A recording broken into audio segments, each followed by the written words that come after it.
Ya, Maningson, kembali untuk Anda. Kami masih lanjutkan kembali diskusi bersama dengan Irwandi Arief, staf khusus Menteri SDM bidang percepatan tata kelola minerba, dan juga Muhammad Toha, Wakil Ketua Bidang Kajian Strategis Tambang Perhimpunan Ahli Pertambangan Indonesia Perhapi.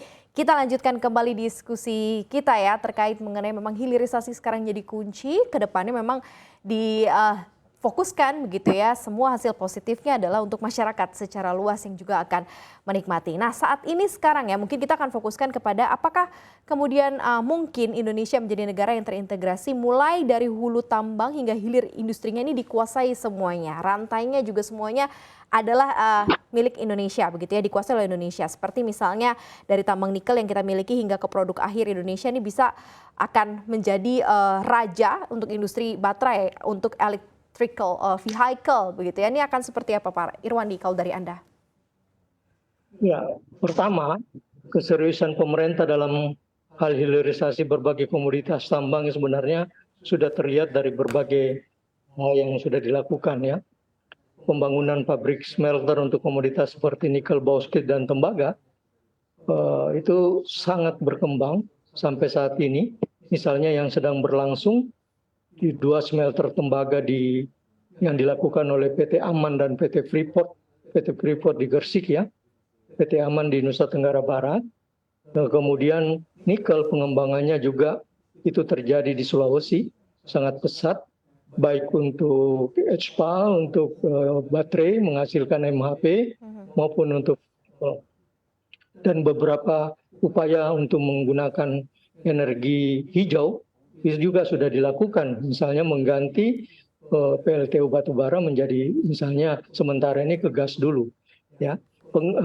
Kemudian kalau kita lihat sampai dengan bulan Agustus 2022 itu sudah ada total pembangunan 24 smelter yang berprogres di atas 90%. Dan diharapkan 53 smelter di akhir tahun 2023. Walaupun kemungkinan besar tidak akan tercapai 100%. Ya.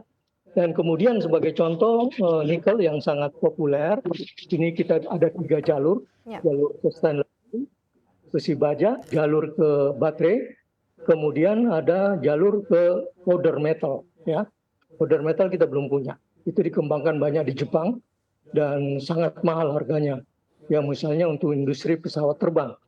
Dan yang kalau besi baja memang sudah ada beberapa, tapi masih perlu lebih tajam lagi ke hilirnya. Kalau baterai nanti kepada lithium baterai ya, NCM ya, nikel cobalt 811 itu yang paling banyak akan dikembangkan di Indonesia. Dan ini harus lebih ngotot lagi untuk agar bisa lebih cepat. Karena nanti jenis baterai itu kan bermacam-macam. Nanti bisa dapat juga dari baterai yang LFP. Ya, LFP ini juga sedang dikembangkan. Jadi jangan sampai kita kehilangan momentum. Ini yang kira-kira yang harus kita perhatikan di industri kita. Jadi mimpi untuk industri dari hulu ke hilir itu pasti akan tercapai apabila ada kerjasama antara khususnya ya antara Kementerian SDM dan Perindustrian, kemudian industri dan yang memiliki atau pemberi dana. Ini sangat-sangat diperlukan. Dan sekali lagi tentunya tantangannya pasti banyak ya. Itu yang harus juga bersama. Berarti sudah siap kita ya Pak untuk hilirisasi ya Pak Irwandi ya? Saya kira ini sudah kita rintis sejak tahun 2009 ya, dan sudah memperlihatkan beberapa hasil yang positif, walaupun masih banyak yang tidak optimal begitu. Nah, ini yang harus kita lakukan dengan bersungguh-sungguh. Baik, kalau dari Anda Pak Toha seperti apa? Mungkinkah Indonesia kemudian menjadi negara yang benar-benar terintegrasi dari hulu dan hilirnya yang semuanya juga dikuasai oleh Indonesia? Pak Toha? Halo, baik.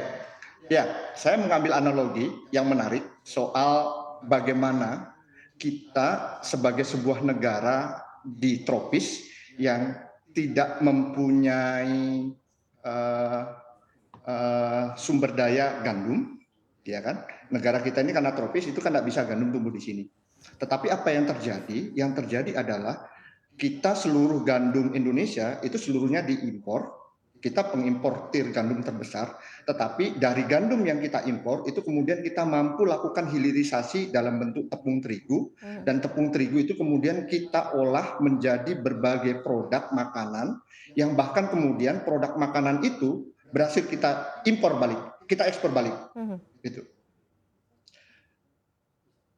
Apa yang terjadi sebenarnya? Model bahwa hilirisasi di komoditi yang lain itu sudah pernah kita lakukan.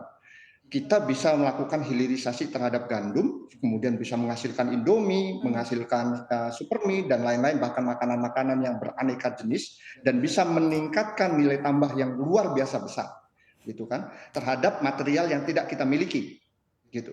Nah, bayangkan kalau misalnya kemudian hal yang sama kita bisa duplikasi terhadap mineral-mineral yang kita miliki, seperti tembaga, nikel, besi, timah, dan yang lain-lain.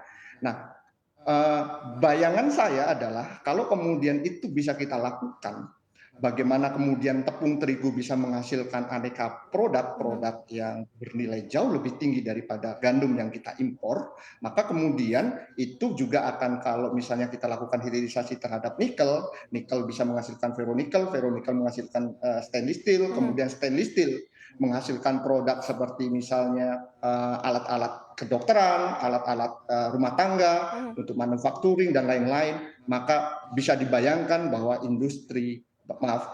bisa dibayangkan bahwa Indonesia kemudian bisa menjadi negara dengan penghasilan yang sangat tinggi. Tentunya impact-nya kepada masyarakat apa? Impact-nya adalah kalau saat ini kita ini masih berada dalam income per kapita middle up sekitar 4.000, itu kan. Kita yang paling kita khawatirkan itu jangan sampai kemudian Indonesia itu terjebak yang disebut sebagai middle income trap. Middle income trap, di mana kita tidak mampu menaikkan pendapatannya karena kita belum mampu menuju ke negara industri. Nah, hal yang bisa kemudian kita lakukan adalah bagaimana kemudian hilirisasi ini kemudian kita lanjutkan untuk bisa menjadi produk-produk end product yang kemudian nanti bisa akan meningkatkan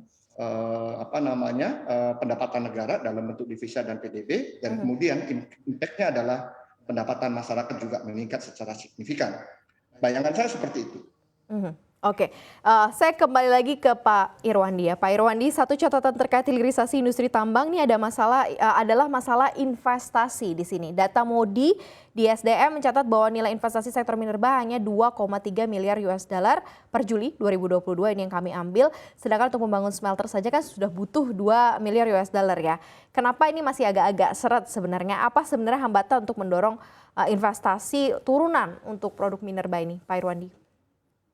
Ya, kita di dalam melihat investasi di hilirisasi komoditas mineral ini tidak bisa melihat pada satu titik atau pada satu waktu tertentu. Kita harus melihat itu dari awal sampai kumulatif terakhir terbangun smelter-smelter. Jadi misalnya kalau di Modi pada bulan Juli tercatat hanya 2,3 miliar US dollar, dari catatan kami, misalnya untuk PT Vale, kemudian PT Timah, kemudian PT Merdeka Copper, itu akan ada lagi tambahan sekitar 8,5 miliar dolar. Tapi tentunya investasi mereka bertahap. Tidak bisa misalnya langsung di akhir 2022 itu 8,5 miliar. Tidak. Jadi memang harus kita lihat dalam satu proses pendirian daripada pabrik atau smelter secara kumulatif. Dan menurut saya ini akan bertambah pada tahun 2023 karena diharapkan beberapa smelter sesuai dengan Undang-Undang Nomor 3 itu sudah selesai dibangun pada 2023. Tapi ini tentunya ada pengecualian, misalnya akibat daripada COVID, itu harus dipertimbangkan oleh pemerintah. Paling tidak komisioningnya sudah bisa jalan sesuai dengan peraturan perundang-undangan, Undang-Undang Nomor 3 tahun 2020 itu, bahwa 3 tahun setelah undang-undang keluar, maka smelter mereka sudah harus selesai. Oke, Pak Irwandi, mungkin menyambung itu ya. Saat ini kan pemerintah juga sudah memiliki Mind ID sebagai holding industri pertambangan. Menurut Anda bagaimana penguatan peran Mind ID sebagai holding industri pertambangan yang telah dibentuk pemerintah dalam mendorong industri pioner hilirisasi ini? Pak Irwandi.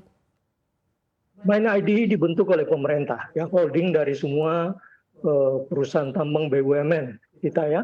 Itu mengemban 3 mandat utama, yaitu penguasaan cadangan, pengembangan bisnis hilirisasi, dan kepemimpinan pasar. Nah, sesuai dengan mandat tadi, Mind ID tentunya memegang peranan utama ya di dalam pengembangan hilirisasi di Indonesia. Ya, dan kalau kita lihat tentunya harus berskala global, tidak boleh berskala nasional saja ya. Nah, untuk itu pemerintah telah menggulirkan sejumlah kebijakan seperti yang baru-baru ini di dalam PP nomor 26 tahun 2022 sebagai bentuk nyata dukungan fiskal untuk peningkatan keekonomian proyek hilirisasi, yaitu royalti 0% untuk batu bara yang dilakukan proses hilirisasinya atau proses peningkatan nilai tambahnya, serta royalti 2% untuk biji nikel yang limonit kadar rendah untuk sebagai bahan baku untuk industri mobil listrik, yaitu produknya adalah katoda ya.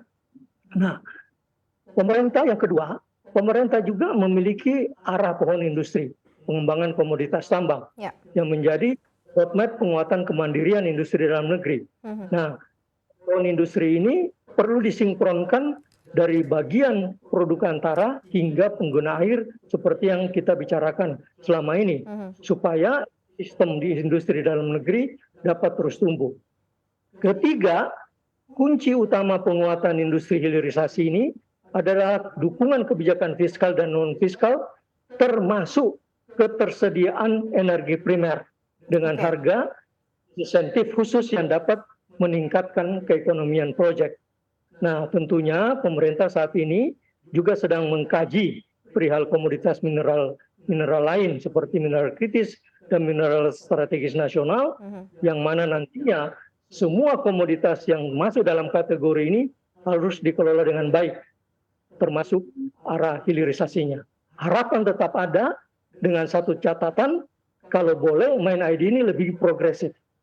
Oke, lebih progresif ya. Note ya dari Pak Irwandi. Kalau dari Anda, Pak Muhammad Toha, di mana Mind ID sebagai holding industri pertambangan, penguatan peran Mind ID sendiri sebagai holding industri pertambangan yang telah dibentuk pemerintah dalam mendorong industri pioner hilirisasi ini harus seperti apa, Pak Toha? Ya, pada dasarnya sepakat. Karena kita mungkin bisa belajar dari Vale. Vale ini adalah BUMN yang di Brasil. Bentuknya mirip sekali dengan Antam, di mana kemudian dengan dukungan dari pemerintah, akhirnya kemudian Vale bukan hanya menjadi perusahaan yang beroperasi saja di Brasil, tapi juga kemudian mengembangkan sayapnya di negara-negara lain. Bahkan Vale itu ada di Indonesia juga. Nah, hal yang sama mungkin juga bisa dilakukan dengan penguatan seperti yang tadi dikatakan oleh Prof. Irwandi. Artinya Antam sendiri itu mempunyai potensi untuk ke arah sana dengan dia melakukan konsolidasi terhadap perusahaan-perusahaan tambang yang bergerak di di beberapa komoditi seperti batu bara, nikel, emas dan yang lain-lain. Itu akan menyebabkan Antam mempunyai kemampuan finansial yang jauh lebih kuat, sumber daya manusia juga yang lebih bagus, dan itu memungkinkan dia nantinya bukan cuma hanya jago dan hebat di dalam negeri, tapi juga mungkin kita harapkan juga bisa mengembangkan dan melakukan ekspansi di negara lain seperti yang dilakukan oleh Vale yang juga sudah mulai beroperasi di negara-negara lain. Saya kira itu, Pak. Baik, lengkap sudah, kita tinggal tunggu nanti seperti apa prosesnya dan menikmati hasilnya pasti dari segala fokus pemerintah ini terkait hilirisasi. Terima kasih atas waktunya Pak Irwandi Arief, staf khusus Menteri SDM bidang percepatan tata kelola minerba, dan juga Bapak Muhammad Toha, Wakil Ketua Bidang Kajian Strategis Tambang Perhimpunan Ahli Pertambangan Indonesia Perhapi, sudah berdiskusi di Morning Zone Closing Bell. Salam sehat untuk Anda, selamat sore. Terima kasih. Terima kasih.